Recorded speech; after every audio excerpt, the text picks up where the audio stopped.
ガビーム。お次は公募推薦だ。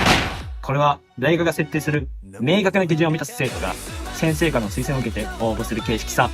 評定、面接、小論文、学科試験などで選抜されるぞ。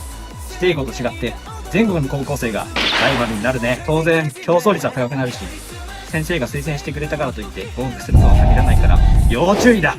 志望大学の求める学力基準はチェックしておこうな。お兄さんとの2つ目の約束だ。